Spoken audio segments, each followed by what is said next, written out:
오늘 우리에게 주시는 하나님의 말씀은 누가복음 12장 1절에서 12절까지의 말씀입니다. 하나님의 말씀을 받들어 읽겠습니다. 그동안에 무리 수만 명이 모여 서로 밟힐 만큼 되었더니 예수께서 먼저 제자들에게 말씀하여 이르시되 바리새인들의 누룩 곧 외식을 주의하라. 감춘 것이 드러나지 않을 것이 없고 숨긴 것이 알려지지 않을 것이 없나니 이러므로 너희가 어두운 데서 말한 모든 것이 광명한 데서 들리고 너희가 골방에서 귀에 대고 말한 것이 지붕 위에서 전파되리라. 내가 내 친구 너희에게 말하노니 몸을 죽이고 그 후에는 능히 더 못하는 자들을 두려워하지 말라. 마땅히 두려워할 자를 내가 너희에게 보이리니 곧 죽인 후에 또한 지옥에 던져넣는 권세 있는 그를 두려워하라. 내가 참으로 너희에게 이르노니 그를 두려워하라. 참새 5마리가 2아사리온에 팔리는 것이 아니냐. 그러나 하나님 앞에는 그 하나도 잊어버리신 바 되지 아니하는도다. 너희에게는 심지어 머리털까지도 다 세신 바 되었나니 두려워하지 말라. 너희는 많은 참새보다 더 귀하니라. 내가 또한 너희에게 말하노니 누구든지 사람 앞에서 나를 시인하면 인자도 하나님의 사자들 앞에서 그를 시인할 것이요 사람 앞에서 나를 부인하는 자는 하나님의 사자들 앞에서 부인을 당하리라. 누구든지 말로 인자를 거역하면 사하심을 받으려니와 성령을 모독하는 자는 사하심을 받지 못하리라. 사람이 너희를 회당이나 위정자나 권세 있는 자 앞에 끌고 가거든 어떻게 무엇으로 대답하며 무엇으로 말할까 염려하지 말라. 마땅히 할 말을 성령이 그때에 너희에게 가르치시리라 하시니라. 아멘. 오늘 이 본문으로 친구에게 하시는 주님의 말씀이라는 제목으로 말씀 나누겠습니다. 누가복음 15장에는 두 아들을 둔 아버지의 이야기가 나옵니다. 둘째 아들은 자신이 받을 유산을 챙겨 외국에 가서 허랑방탕하게 살다가 거지 형색이 되어 아버지 집으로 돌아옵니다. 집에서 아버지의 명을 어기는 일 없이 섬겼던 맏아들은 동생의 행동이 못마땅하다고 생각합니다. 그렇다면 아버지는 누구를 더 사랑하실까요? 맏아들은 자신의 바르고 올바른 행위로 아버지의 사랑을 더 많이 받을 것이라 생각했지만 아버지는 두 아들 모두 사랑하셨습니다. 집 나갔다 돌아온 둘째 아들과 같은 죄인과 세리를 사랑하시는 예수님은 큰아들과 같이 바르고 의로운 삶을 살아가려고 하는 바리새인들도 사랑하십니다. 예수님은 바리새인 중에 바리새인으로 교회를 핍박했던 바울을 사랑하셨고 그를 통하여 이방인에게 예수 그리스도의 복음을 전하셨습니다. 바리새파의 시작은 좋았습니다. 바리새파는 기원전 2세기경에 수리아가 유대 지역에서 행한 헬라화 정책에 대항하기 위해 조직된 집단입니다. 그들은 이방 문화를 반대하며 하나님의 택하신 백성으로 성결하게 살고자 했습니다. 율법에 근거한 신앙 회복을 위해 모든 것을 걸었던 독실한 신앙인, 그들이 바로 바리새인입니다. 하지만 시간이 지나며 그들의 순수한 신앙이 변질되기 시작했습니다. 예수님 당시 바리새인들은 겉은 깨끗했지만 그 속에 탐욕과 악독이 가득했습니다. 그들은 사람들에게 존경과 칭찬 듣는 것을 좋아했지만 하나님에 대한 사랑을 버린 채 겉으로 보이는 종교 행위에만 집착했습니다. 1절의 말씀입니다. 그동안에 무리 수만 명이 모여 서로 밟힐 만큼 되었더니 예수께서 먼저 제자들에게 말씀하여 이르시되 바리새인들의 누룩 곧 외식을 주의하라. 무리 수만 명이 밟힐 정도로 모여 있을 때 그 복잡함 속에서 예수님은 먼저 제자들에게 바리새인의 외식을 주의하라고 말씀하셨습니다. 그런데 복음을 듣고자 하는 사람이 많이 모이고 놀라운 예수 그리스도의 표적이 나타나고 제자들이 사람들에게 존경과 사랑을 받으면 그들도 바리새인들처럼 변질될 수 있습니다. 그렇기에 예수님께서는 바리새인의 외식을 주의하라 말씀하셨던 것입니다. 실제로 세상에서 핍박을 받는 동안 순수한 신앙을 지켰던 교회가 세상 권력을 소유하면서 교회 지도자들이 바리새인의 자리에 서기 시작했습니다. 외식은 누룩과 같아서 급속도로 퍼지기 시작해 교회를 병들게 합니다. 이 외식을 이겨내는 길이 있습니다. 그것은 바로 우리의 은밀한 모든 것이 드러날 것을 기억하는 것입니다. 2절과 3절의 말씀입니다. 감추인 것이 드러나지 않을 것이 없고 숨긴 것이 알려지지 않을 것이 없나니 이러므로 너희가 어두운 데서 말한 모든 것이 광명한 데서 들리고 너희가 골방에서 귀에 대고 말한 것이 지붕 위에서 전파되리라. 주님은 겉으로 드러나는 것이 전부가 아니라고 말씀하셨습니다. 주님은 우리가 행한 모든 것을 알고 계십니다. 겉과 속이 다른 이유는 겉에 집중하기 때문입니다. 즉, 사람의 평가에 신경을 쓰기 때문입니다. 하지만 우리 주님은 우리가 완벽하지 않아도 우리를 사랑하시는 분입니다. 겉으로 완벽해 보이려고 노력하지 않아도 됩니다. 하나님은 완벽한 사람을 통해서만 일하는 것이 아니라 하나님과 동행하는 사람을 통해서 일하십니다. 비록 겉이 초라하다 할지라도 주님과 동행하고 주님의 말씀에 순종한다면 주님은 우리를 통해 일하실 것입니다.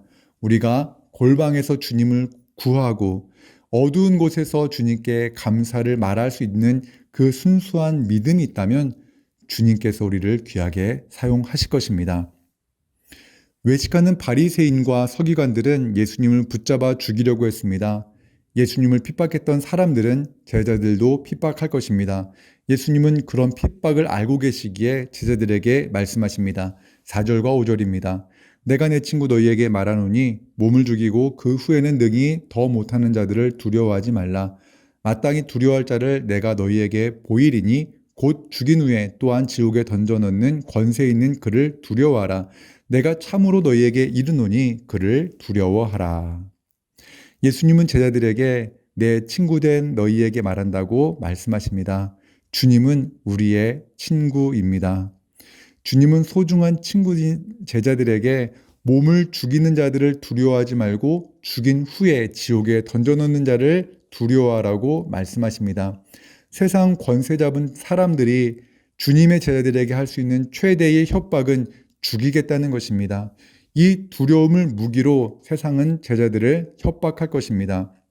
마지막 때를 살아가는 성도는 한 번 죽는 것이 모든 사람에게 정해진 것이지만 그 이후에 심판이 있다는 것을 믿어야 합니다. 마지막 때를 사는 성도는 십자가에 달려 죽으신 예수님께서 3일 만에 부활하셨다는 것을 다시 한번 마음에 새겨야 합니다. 예수님은 사랑하는 친구들인 제자들과 또한 우리가 영원한 하나님의 나라를 생각하며 그 모든 시험을 이겨내기를 바라십니다. 우리가 낙심하고 믿음이 흔들릴 때가 언제입니까? 영원한 하나님의 나라를 생각하지 않고 이 땅의 일만 생각할 때 우리는 낙심하고 믿음이 흔들립니다. 부활의 감격을 잊고 살아갈 때 세상 염려와 근심에 마음이 약해지곤 합니다. 예수 그리스도의 사랑이 내 안에 충만하지 못하면 내 이웃에 대해 불평하고 원망하기 시작합니다. 믿음이 약해지고 마음이 흔들릴 때 예수님의 말씀을 다시 한번 기억하고 영원한 하나님 앞에 서는 그날이 있음을 기억하며 승리하는 우리 모두가 되었으면 좋겠습니다. 힘과 재물이 있는 사람 중 어떤 이들은 그것이 없는 사람들을 하찮게 여깁니다. 권세를 가진 자들 중 어떤 이들은 힘없는 사람을 도구로 취급할 때가 있습니다. 자신과 생각이 다르다는 이유로 연약한 자를 핍박하고 죽이기까지도 합니다. 6절과 7절의 말씀입니다. 참새 5마리가 2아사리온에 팔리는 것이 아니냐. 그러나 하나님 앞에는 그 하나도 잊어버리시는 바 되지 아니하는도다. 너희에게는 심지어 머리털까지도 다 세신 바 되었나니 두려워하지 말라. 너희는 많은 참새보다 더 귀하니라. 당시 유대교 권력을 가진 자들에게 예수님을 따르는 제자는 사냥꾼의 올무에 걸려든 참새와 같았습니다. 참새는 당시 가난한 사람들이 구입해 먹을 수 있는 음식 재료였다고 합니다. 참새를 잡은 사람에게 참새가 살고 죽는 것은 관심의 대상이 아닙니다. 마찬가지로 권세자들에게 예수님과 제자의 생명은 매우 하찮았습니다. 유대교 지도자들과 세상 권세자들은 예수님을 따르는 자들을 옥에 가두거나 죽여야 할 대상이라 생각했습니다. 하지만 하늘을 나는 새를 창조하신 하나님은 참새 한 마리의 생명을 살피십니다. 하나님의 형상대로 창조된 우리는 또한 제자는 참새보다 더욱 귀한 존재라고 주님은 말씀하셨습니다. 하나님이 우리를 지키시고 또한 보호하십니다. 주님은 우리가 그 믿음을 굳게 붙잡고 승리하기를 바라십니다. 8절과 9절의 말씀입니다. 내가 또한 너희에게 말하노니 누구든지 사람 앞에서 나를 시인하면 인자도 하나님의 사자들 앞에서 그를 시인할 것이요 사람 앞에서 나를 부인하는 자는 하나님의 사자들 앞에서 부인을 당하리라. 여기서 말하는 사람은 예수님께 적대적인 사람입니다. 또한 제자들을 핍박하는 사람입니다. 제자들을 잡고 그 생명까지 취하려는 사람들입니다. 주님은 그 사람들 앞에서 예수님을 시인하라고 말씀하십니다. 또한 주님을 부끄러워하거나 예수님을 주로 고백하는 것을 두려워하지 말라고 말씀하십니다. 예수님은 길이요, 진리요, 생명이십니다. 예수님은 사랑하는 친구인 제자들에게 그 생명의 길을 말씀해 주고 계신 겁니다. 그 생명의 길을 중도에 포기하지 말라고 응원하고 계십니다. 이제 말씀을 정리하겠습니다. 예나 지금이나 어떠한 이들은 예수님을 믿는 사람을 하찮은 존재로 생각합니다. 우리가 살고 있는 대한민국에서 예수님을 믿는다는 이유로 고난과 핍박을 받고 목숨을 빼앗기는 경우는 많지 않을 겁니다. 하지만 여러 가지 이유로 우리는 예수님을 다른 사람 앞에서 시인하기를 주저할 때가 종종 있습니다. 우선은 우리의 연약하고 부족한 모습으로 인해 주님의 영광이 가리워지는 것은 아닐까 하는 두려운 마음 때문입니다. 또 다른 이유는 사회에 만연해 있는 교회에 대한 부정적인 시각 때문일지 모릅니다. 내가 예수님을 믿는다고 말하는 순간 상대방이 갖는 편견이 부담스럽기 때문이죠. 사랑하는 여러분, 세상 사람들은 우리 그리스도인들을 끊임없이 판단할 것입니다. 교회 다니는 사람은 어떻게 사는지 색안경을 끼고 참새 보듯 우리를 볼지도 모릅니다. 우리가 그들에게 완벽한 모습을 보여줄 필요는 없습니다. 다만 우리를 천하보다 귀하게 여기시는 주님의 크신 은혜를 우리가 누리며 우리를 판단하는 그들을 이해하고 용납해야만 합니다.